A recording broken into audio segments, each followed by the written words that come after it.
Welcome to Modern Marketing Messages, the leading podcast discussing the latest and greatest in both online and offline marketing tactics, strategies, and trends. I'm your host, Taylor Karg, marketing content writer at AmericanEagle.com. Today's episode coincides with Global Accessibility Awareness Day, which is actually this week on May 19th. We're going to explore the topic of accessibility as it pertains to websites and the ways in which marketers can improve their accessibility compliance in their everyday routines. So to do that, I have here with me AmericanEagle.com's very own accessibility expert, Nick Goodrum. Nick, welcome. Thank you for joining me today. Yeah, happy to be here. Happy to talk no end, pretty much talking through accessibility. So just cut me off whenever so I can actually just stop. I love that. Before we get started, though, can you just introduce yourself a little bit? how long you've been at the company and your experience in the field of accessibility? Sure. So pretty much when I actually came in, I just started out as a front-end developer. We had a different name back then. So I've been with the company now almost 13 years. Wow. So I've been here for a while. So I've been through a lot. And so pretty much when I first started out, everyone was kind of siloed and a bit separate, but we did have some accessibility work, but it wasn't really kind of centralized.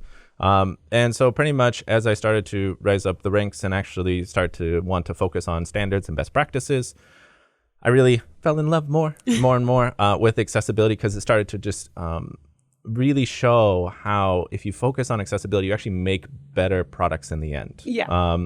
And so pretty much I started to, I then kind of grew into a director role of overseeing the Fed practices. And so I pretty much instilled that on pretty much our, friend-end developers and this is important. You really should focus on this. And so that pretty much grew and we've owned it for quite some time. But pretty much, as you grow, there's actually needs that capabilities and that specialist aspect to it. Because there's a lot of nuances in the accessibility space. And so I saw a gap there really with all clients and just industries as a whole. There's a lot of voices out there, but it's still kind of a minority aspect to it. And so I pretty much then helped grow out our accessibility specialist practice. So that's where my focus is lately is really we have specialists. Actually, we have multiple that just became certified by international organization. We're now certified professionals in web accessibility. So multiple tests and exams to actually kind of say hey, we kind of know what we're doing here. But yeah, we've been doing, audits and assessments and guidance and training and just helping clients to actually just better understand everything that's involved with accessibility. Because, after doing this for quite many years, it's just I kind of realized it's most people, it's not, the accessibility problems out there in the web space is not really because, people are just malicious. They're I hate people with disabilities, right? Oh no, that's going to somehow become a soundbite or something. No. Yeah, we probably leave that part. But it is about, people not realizing what it takes, right? It's usually just people not realizing, oh yeah, that I didn't think of that, right? And so it's a lot about education and kind of saying okay, well, have you thought about this? And have you thought about this? Have you thought about this user? And a lot of people still equate this to, users that are blind and they're usually actually the people that have it the worst because it's often the most overlooked. Yeah. But it's actually accessibility is really focusing on all types of disabilities, right? So there'll be people that may have, low motor skills, might need to use voice dictation. There's all kinds of aspects to it. So it's really just trying to spread that education. And it's actually seen a lot of success with a lot of clients because then they realize it's not one and done and it's ongoing maintenance. Well, that's awesome. I'm glad that you're here with us today to talk about all that because it seems like you really know what you're talking about. At least can talk. That's for sure. So before we dig into everything website accessibility, I wanted to share some statistics that I found when I was researching that I thought were quite powerful, and they really set the stage for how important it is for businesses to consider, accessibility when designing their websites. Yeah. So fact number one, according to the World Health Organization, 1 billion people, approximately 15% of the world's population, live with some form of disability. Fact number two, according to Pew Research Center, 75% of Americans with disabilities report using the internet on a daily basis. And fact number three, in a study conducted by WebAIM of the homepages of the top 1 million websites, over 51 million distinct accessibility errors were detected, which is an average of 51.4 errors per homepage. Yeah. No, this it feels bleak. I mean, actually, so I was at the CSUN accessibility conference this year, and actually the WebAIM actually went over the report and actually like the findings and aspects like that. And there's like, try not to be bleak about it, right? Like you're like, okay, there's that much pervasiveness of problems, but it's it's getting better, right? And so it's again, it's about, okay, let's continue to just make this place a better place. And so we're conflicting with a couple different things, right? If you think about it, back in like early 2000s, right? How much was everyone using the web? And still a fair amount, but a lot of it still was brick and mortar and like interacting. Not like it is today. Not like it is today. And so technology also has like just exploded. And so like the devices and the interaction and the software and everything that's available. And so, every company now is like, I need to be on the web. And so it's like, okay, everyone's just jumping into this. And so as you get that massive scale, you're also going to have implosions of inaccessible content. And then it's, okay, let's start to curve that back in and actually start to resolve more and more and more. And so I think that's what I'm seeing, a shift a bit in the past few years as well. So even though it seems a bit bleak, it does, actually, but I think it's important to mention because, like you said, it is, with the explosion of the internet, it is because there are so much more things to do on the internet. Yeah. And things have just gotten more complex. And as we all know, as things get more complex, it's harder to maintain. It's harder to get it right.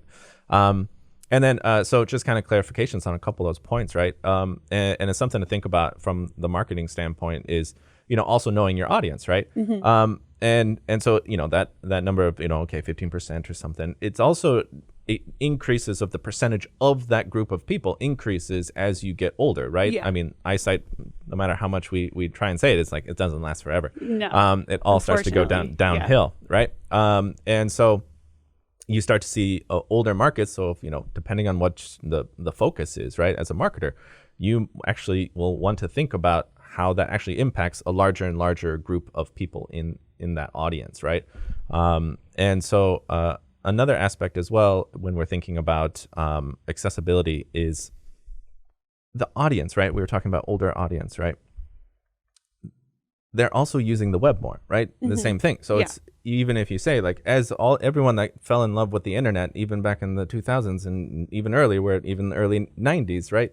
Or mid 90s, that audience is aging and they're not going to stop using the internet. So the target audience still should be a broad audience anyway. So even if you're thinking like, I only need to cater to, 15-year-olds and somehow market to them, and it's like, they are not the ones usually with the money. It's usually the people that are actually older that are actually taking care of them. And so really, focusing on accessibility actually broadens the market as well, if we're thinking about it from an e-commerce. That's why it's like the numbers of like, 15% of the population, or depending on segments and depending on where you're getting the information from. I always find it really baffling where e-commerce websites are like, I don't know if I really want to like focus on this. And you're like, okay, you could possibly have even up to like a 20% increase in your target audience and word of mouth. And, since the industry is so pervasively inaccessible, right? If you've got over 50% of homepages with problems, right? And I always look at it, it's like, that means that's an opportunity, right? As a company to go like, we could stand out and saying, let's actually cater to a broader market. And that broader market goes, a lot of that is through word of mouth, going like, oh, this tool is really nice, or this service is really great, or they're really friendly to, people with disabilities or our community. And that's just great messaging for yourself, right? And so I just always find it interesting when businesses kind of like, oh, I don't know if it's really important or something like that. Have you figured out, like why the reasons why businesses don't necessarily want to invest? Is it money? Is it time? Is it resources? Kind of what is the drawback for these companies not wanting to make their websites more accessible? So it kind of goes back into what I was saying about how it's not that people are actively malicious. It's not that they want to. It's a lot of times the decision makers and the high up people actually aren't really thinking about accessibility. And that's actually a shift I'm starting to see over time. I mean, if you look, there's been chief accessibility officers, right? Like that concept in Microsoft's had one for years. And so a lot of the bigger names have chief accessibility officers because And that's the pain point I think a lot of organizations are running into, and I'm starting to see signs, and I hope it does kind of take off, is leadership roles around accessibility. And that is because it's really hard, because there's probably a lot of people in the organizations that are like, we would love to incorporate more into counting for different kinds of users, right? But they're a small voice in the whole entire company that could be, thousands of people. And you're like, how do you get any significant change, right? And that's why so having those leadership roles is really key to being able to say like, okay, well, we need to actually make these changes. And that's where there's another aspect to keep in mind, is that you have both the external aspect, right? And so there is that thought around, the websites, the accounting to outside audience. But I think a lot of people also forget that accessibility is also about for hiring. And so the accessibility, Americans with Disability, why can't I even think of it? Americans with Disabilities Act. That's what I'm like, why can't I? It's like I say it every single day, and now I'm like tripping up on it. The Americans with Disabilities Act has multiple titles that are part of it, right? And so there's what most people are kind of aware of now, just because of the nature of the legal space and whatnot lately, is Title III, which is around public accommodation. So you have people thinking about private organizations that account for the public. But what a lot of them also forget is that there's also like a bunch of other titles in there. And one of them is Title I, which is about employers, right? You shouldn't create a bias towards employees with disabilities. And so I think that's where a lot of people go like, okay, we'll just focus on the website. And you're like, there's like many other aspects that you have to think about. And that's where having those leadership roles inside the organization help flesh those out, come up with policies, and actually be able to make more significant difference. So when did people start really thinking about accessibility in their websites or in their everyday practices? Was it when, ADA came out with all these rules and regulations, or kind of when did you see that shift more towards a focus? So, and that's what's interesting. So ADA, even when they did, some additions and whatnot in the 1990, it's like really early on. I mean, web wasn't really existing yet. But in the early 2000s, it was kind of pretty much because the pervasiveness of the web, it pretty much started to say like, all right, this should be applicable to websites as well. But that's why there's no actual official like ruling, I would say. There's not official, overarching. And that's where a lot of the, some of the legal space, like the legal space of like people trying to, like Domino's, trying to push it up to the Supreme Court, because the Department of Justice is the enforcers. And so it's kind of saying like, even back in early 2000s, it was like the web applies. And people go, okay, well, maybe the standards are only recent. And you're like, okay, well, the W3C, they came out with WCAG 1.0 back in late 90s. And then 2.0 didn't really come out until 2008. Okay. And that's what most people recognize as the 2.0 aspect. And so it's always been there, but really it's just never really been enforced. And I think that's part of the reason why people go like, oh, it's not been an issue. And it's like, it's always been an issue. And also, like I said, it's websites. If you think back in, Alta Vista and, back in the day, maybe a lot of the content was also a lot simpler. I think that's a great point. And there was just back in the basics, right? Like I'm just going to have, think about most of those pages, they're probably just basic headings and paragraphs and maybe an image or two. Words. just some text, right? It's not that complex. And so it was easier to be accessible because it was back to the basics.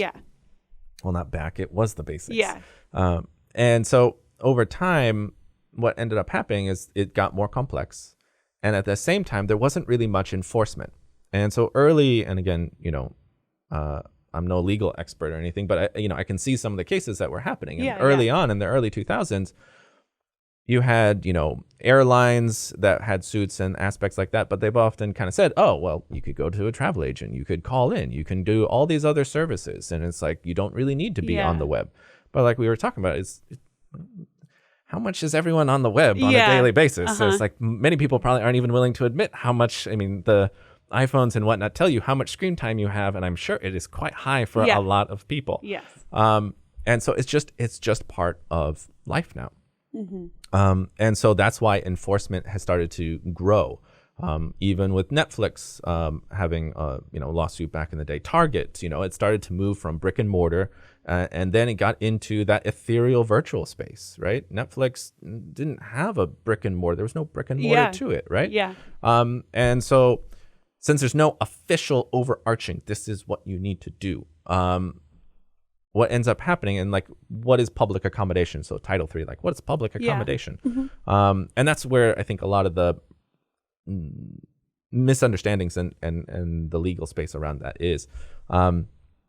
So what ends up happening is some of the courts, depending on the court, because there's also like individual districts and regions and whatnot, they actually start to align and say the web is public accommodation, right? It's not some hidden behind some locked door. You are providing a public service to people.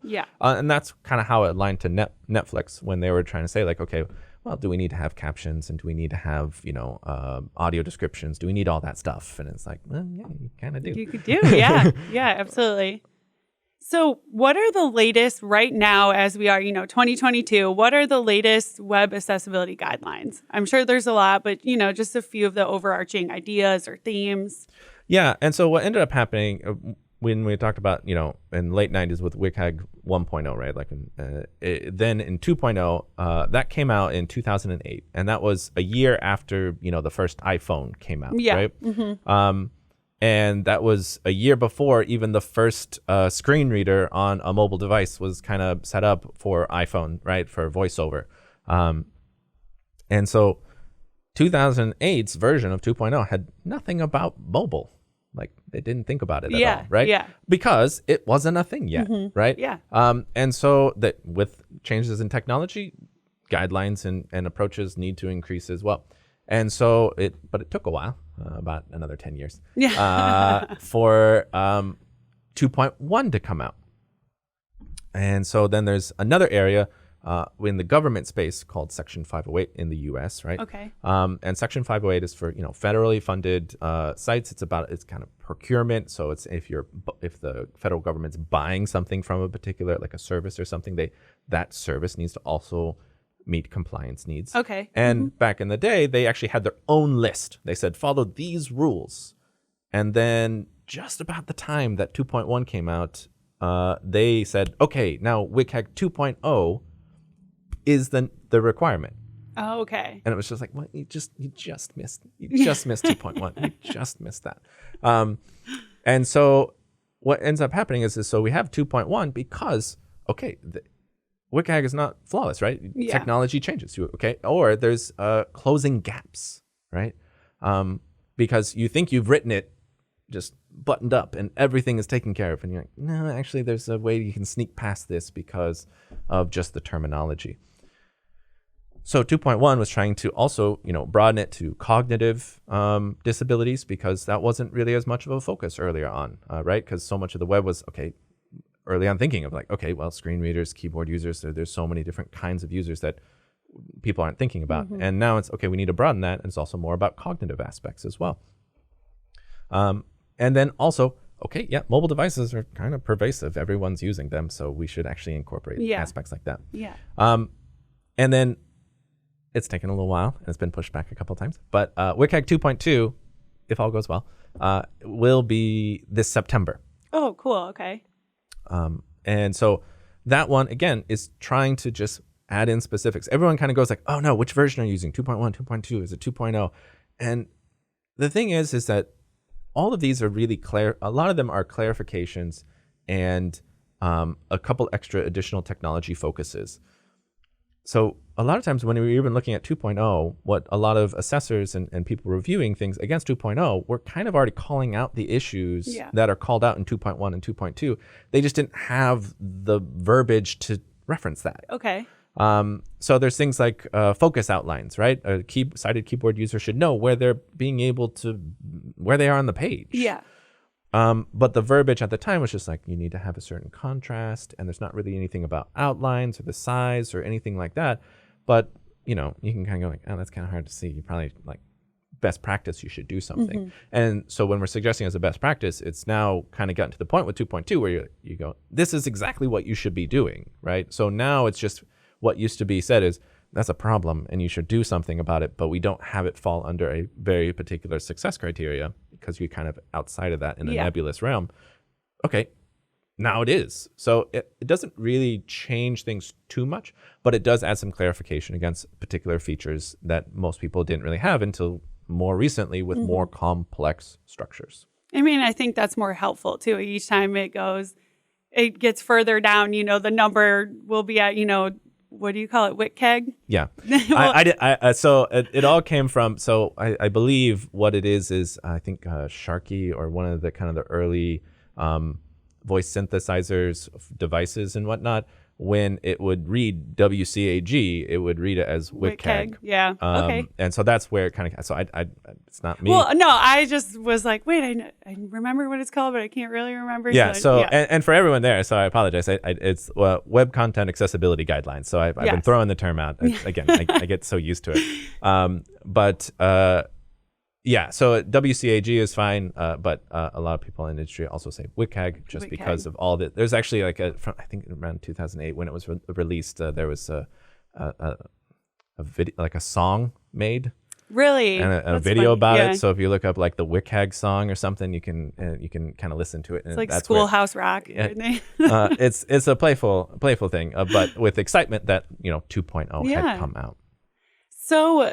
Going a bit deeper, what are the legal implications? And I feel like that's kind of a big gray area because some people, never get slapped with any lawsuits, and then some people do. And it just seems like that one is probably really hard for, the government to define what the legal implications are as well. So, they were going to actually have, from the Department of Justice, there was going to be an overarching, here's what the official ruling for ADA aspects was. And then it was kind of shoved off to the side and said, unknown future date. But that doesn't change really the core aspect of ADA, which is really just boiling it down, is that there shouldn't be a bias towards people with disabilities, right? Absolutely. You should think about them and not just go build stairs everywhere. I mean, that's why there was whole entire, there was a famous one of literally people in wheelchairs getting out and literally climbing up stairs because they can't access buildings, right? There shouldn't be that bias there. And so that's why it just at the end of the day, if you think, well, it doesn't apply to me, and it's like it applies to everyone, right? Even if you think about mom and pop shops, well, they need to be able to, have ramps and stuff like that, right? There should, people often think about the physical space, right? And there should be ramps and there should be options for that. Now, what ends up happening is there was, a bit of grandfathering, right? Buildings already existed, right? But as soon as you made changes and you made modifications and additions or anything like that, then it would be, okay, well, now you need to do the work, right? The problem with the web and saying like, oh, I'm grandfathered in, I didn't know about this, right? I didn't know about this for the past 20 some years. Yeah. Is how often do you change a website? How much do you change every day, every hour? Yeah. Right? And it's like, well, you can't really say like, oh, I'm not going to, I guess you could say is I made this 20 years ago and I've never touched it and it has no changes whatsoever and I'm never touching it again. I guess maybe there is some aspect, but there is no real grandfathering unlike other aspects to it. And so it really applies just regardless of what you have. But it's a lot about due diligence, right? It's not, all right, as a small startup site where I only have $500 to put into this. Okay, that's a really small site. Let's good luck. Versus, some large entity that has tons of money. Yes. Well, the amount of effort that you should put into this could vary as well, right? But at the end of the day, it's about awareness and making sure you're building your sites correctly. And I think that's why, think about who built websites 20 years ago. You could probably just say like, I'm going to build it myself, or I'm going to kind of hodgepodge this together. and think about what most websites need to actually build something out. I mean, you need at least, 5 different specialties, if not more, in order to complete that task. Yeah. Because especially in the e-commerce space, right? You don't want to look like you were built in 2008. You want to not going to get any business. You're not going to get any business, that way, right? Yeah. And so the same thing is, okay, well, you need to have all those specialists for, your SEO, right? You need to have the specialists to be able to make sure you rise up the ranks. Yeah. And you're going to need the right developers. You're going to need strategists, content strategists. And I mean, that's why all these roles exist, because it got so complex. And so the same thing really applies for accessibility, that really should have those roles in place, or at the very least consultation. But as we were talking about, also having some sort of leadership, because it is larger than just your website. Awesome. So from a marketing perspective, what channels does web accessibility affect, and how can marketers improve accessibility in these specific areas? So what channels, where does it apply? The thing that I often see, I'll start with what are most often overlooked. I'll start with those. So first is pervasiveness of PDFs. I think a lot of, I've even seen marketing teams where they're like, okay, depending on the type of company, right? I mean, there's some that are just like, okay, well, for banks, a lot of it is around making the PDFs. And so they have like creative teams that are making a bunch of PDFs and aspects like that. And you may go like, well, I made my website accessible, but I didn't like think about my PDFs whatsoever. Yeah. And you're like, okay, well, if that's the only way you can access this information, that still applies. Yeah, it needs to be accessible. It needs to be accessible.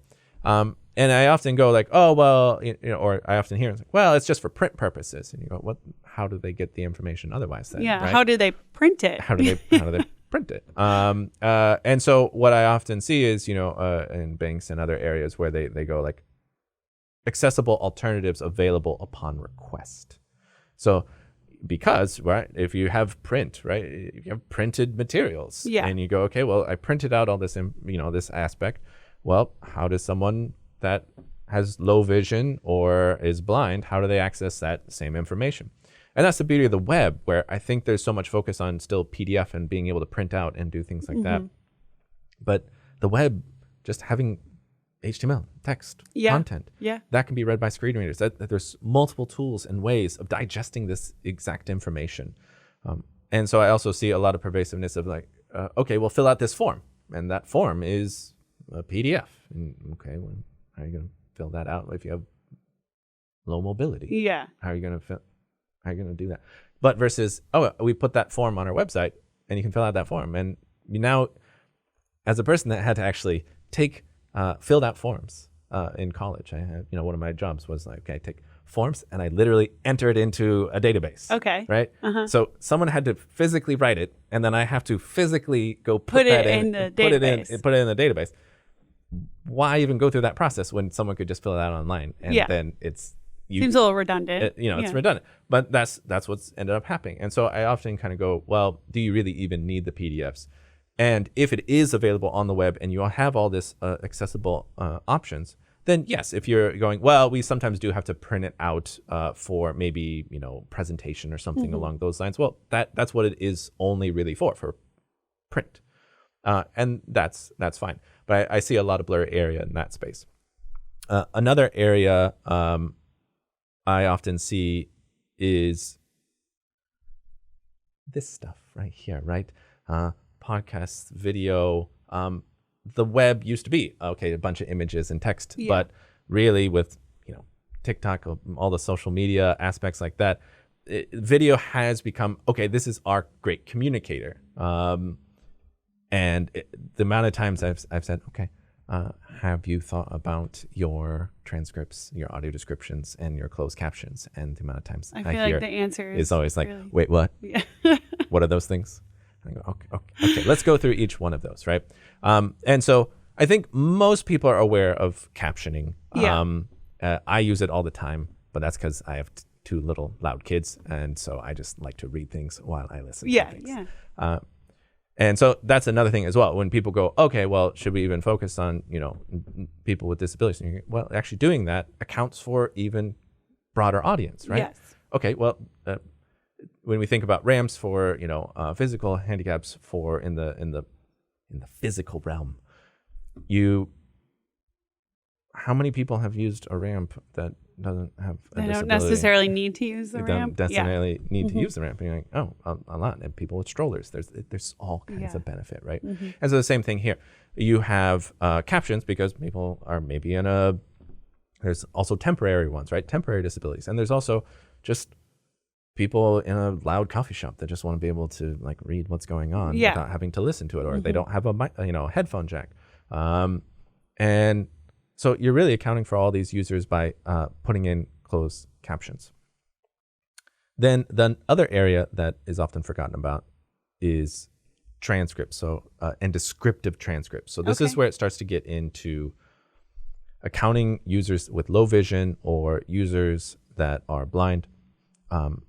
You can even get into cognitive aspects, right? Maybe it's easier to digest if it's if it's narrated, or if it is, in a sense, all written out for you. And so describing the scenes, it really, a lot of times videos are actually constructed with storyboards and all of this stuff, right? A lot of times the marketing materials that you're making literally have been written up with storyboards, with screenplays to literally explain everything. And then I just feel like it gets forgotten about, thrown away or something. And then they launch the video and you're like, that thing that you just made, just bring it back, bring it back, bring it back. Now that's your transcript. That's your descriptive transcript, right? What's the seating, what's the scene? Who's talking? What's happening? What's going on? And then, of course, the dialogue as well. You've written it out. If you think about it from like a movie, screenplay or screenplay, right? It's all written out. Having that as an alternative accounts for a broad audience because there's so many tools that can just digest text. Then the last part that I think a lot of people aren't aware of when we look at WCAG guidelines is audio descriptions. And so audio descriptions is, remember how I said all the, describing the scenes, all of that stuff. That's never in the actual dialogue, right?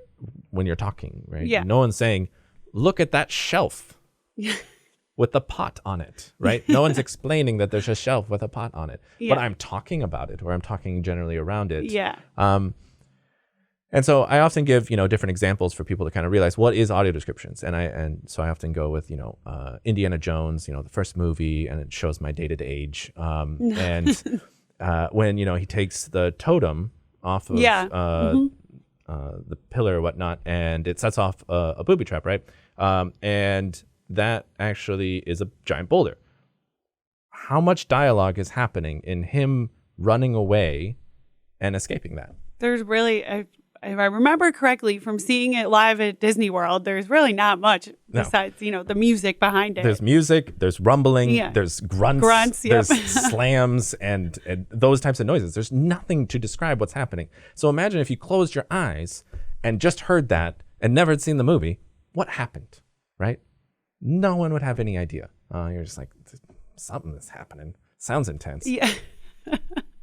Maybe he's dancing. I don't know.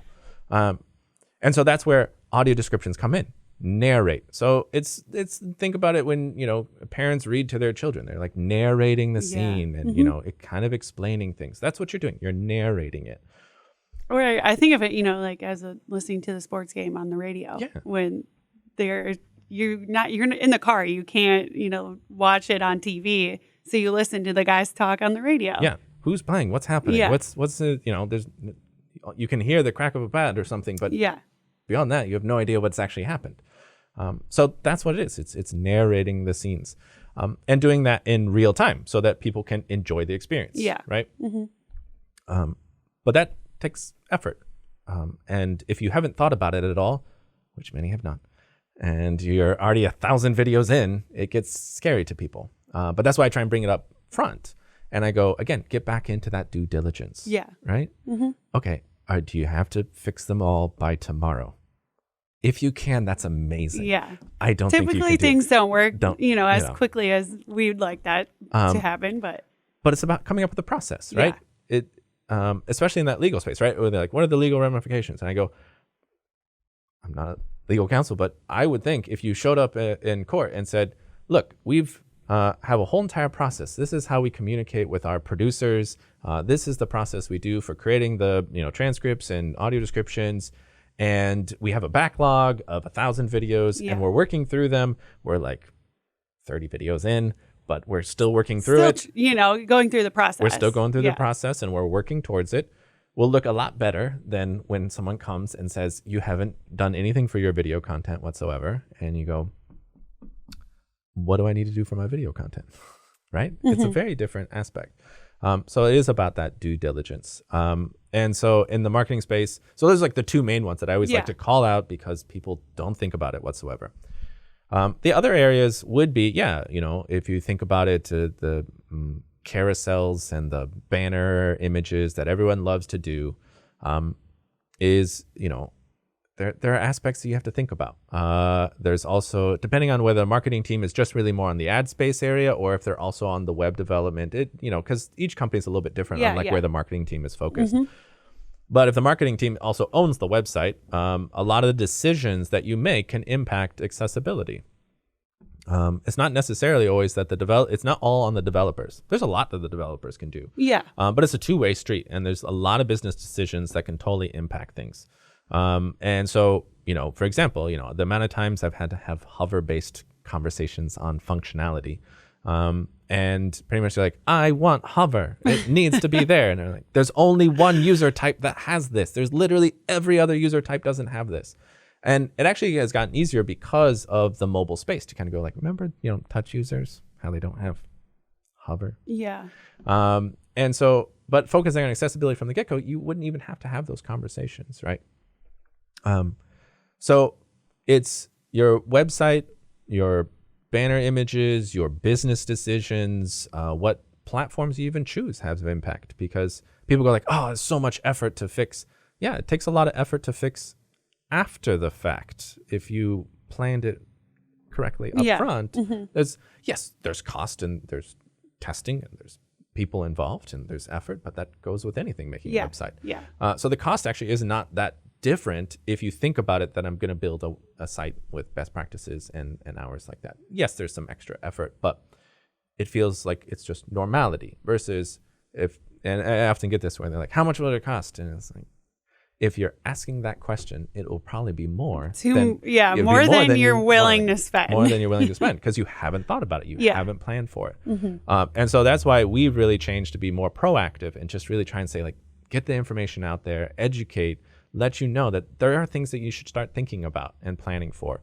And then also kind of helping alleviate, because people go legal space, right? And I go, yes. And there's many times where they go, I want to be 100% compliant. 100% on my million SKU e-commerce platform. And I go, that's a great ideal. That's a great ideal. And I would love to help get you there. Let's set some more realistic expectations. And remembering that this is ongoing, right? It is not a one and done solution. It is always an ongoing thing. And so if you are in a legal space and you're like, what do we do? And it's like, again, come up with a solution that's going to not just say, I fixed everything and I'm done. Because by tomorrow, you're going to add 5 more images and 20 more items. And you're going to go, okay, well, what now, right? You've forgotten about accessibility again. So I don't have all the answers because, again, that's more for legal counsel and everything along those lines. But it is really about coming with due diligence plans. And so the couple of different channels, I guess the other aspect too is depending on if you're the content manager, images, right? Yeah, I was going to ask, for people uploading stuff onto a website, say, our content management system, when we go through and add, a new blog or a landing page, what are some quick things that, people like us can do to make sure that we're making this site more accessibility compliant? Yeah. So at least from images, right? Because you're often writing the copy for those things. The way I would look at it when you first look at images is think about what its purpose is. If its purpose is to be inside of a link, it's going to go do something. If you describe, you go, Eric looking super suave in his leather jacket. Okay, but where am I going with this? Right? And it might be about, because it's just more for experience, right? And it's like, okay, well, actually, this is just going to go to our landing page about our products. And you go, None of that was conveyed. Yeah, yeah. So if you're doing images of text that way, or images that way, think about the purpose. You can still probably describe a little bit, but you probably should include the fact that you're going to go to this particular a different product. page. Yeah. Then if it's just an image on the side, that's when you can start to describe it, right?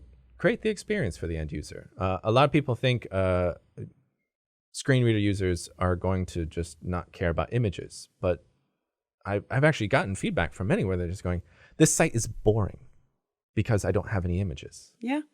It breaks things up to actually be, it's not that they can't imagine things. And when low vision might hit you also varies drastically. There are people that are, born with this, and there's people that don't get it until their 40s or 50s, much later. And so they can definitely relate to everything that's being described there.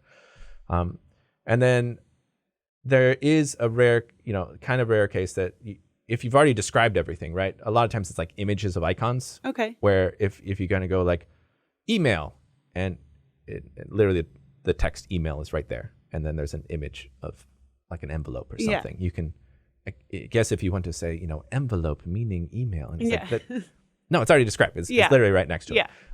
So there are going to be times that you don't actually have to describe it at all. But then you just leave it as blank alt attribute. So it's just like alt equals blank. Okay. So nothing inside of it, but it has that attribute. Otherwise, it's going to read the URL. So it's going to read 055789.jpg. And you're like, which means nothing. Which means nothing. But then, okay, how do we know that we're writing good stuff, right? Hopefully there's something inside of your CMS platform. Many don't, right? So there's also outside tools. So manual testing is, of course, highly important, and it's going to, because until AI takes over the world, being more human than humans, which it's not at that, it's not at that point. It's not at that point. You still need to have human involvement. And so that's really the most important, is getting user feedback, actually testing with real humans. But when you've got a million SKUs and you've got tons of stuff, you probably don't want to, pay to have people manually check all of those pages. So an automated tool for testing is actually still helpful. It was not going to catch every single thing, but it's going to definitely step you in the right direction, especially around content. And so there are automated tools out there. We have ones that we often recommend, or aspects like that. We have a good partnership with Site Improve, which is a big QA overarching one. Has a lot of nice aspects for just quality assurance as a whole, but has a very good accessibility tool. But there's more out there. There's other items, and we work with whatever. But it's about that mixture, automated and manual, and then that due diligence process. Got it. So Nick, I have one last question for you today, and it's a little bit of a loaded one, but I'm just curious about, what is the future of accessibility look like in your mind? Like, where do you see it going in the next, few years to the next 10 years? So one aspect is, and I'm hoping that's correct, is what I was kind of talking about earlier, is that leadership role, right? So for example, in privacy policies, right? And then there's, with everything happening in Europe, and so there's actually now positions that literally are not related to accessibility, but there's positions that are related to data management, right? And being able to say like, okay, I can remove you from our data. And so there's a particular role for that. And I think what ends up happening is, and what I'm seeing and what I'm really hoping becomes pervasive, is having that dedicated role towards accessibility, which then will make all of these changes and the websites and, improvements overall for everyone improved. Now, tech changes, right? And so that's where like organizations like the W3C and trying to create WCAG guidelines, try not to make it super specific to web, but it's really hard because so much is about web. But you've got AR, VR, you've got these newer technologies. If they start to really take off, how do we incorporate that in an accessible way? And there's actually, even games now actually have been starting to recognize this, and actually have been building in accessible features into video games because of the pervasiveness of it. And so really it's not just web, but really across the board, that a lot of these virtual things, as they start to grow more and more, I mean, that's why it's, COVID, right? Yeah. So you got Zoom and all of these features that are actually empowering different people with disabilities even more because it's less in the physical space and more in the virtual space. So if anything, we're going hopefully see improvements in quality of your life for, everyone, including those with disabilities. But it does mean we have to make sure we keep balances and checks and having plans for accounting for the newer tech that's coming in. Awesome. Well, thank you so much for joining me today. I learned a lot. I'm sure our listeners will learn a lot. So thank you again, Nick. It was very enjoyable. No, thanks everyone for listening to me for quite some time. Thank you for listening to Modern Marketing Messages. For more information about the topics discussed today, check out the description of this episode. And if you like this episode, follow the podcast wherever you listen to them to stay up to date with us. While you're at it, give us a rating and share this episode with others. Don't forget to follow us on social media at Modern Marketing Messages. This episode is brought to you by AmericanEagle.com Studios. I'm Taylor Karg, and I'll be back with another Modern Marketing Message.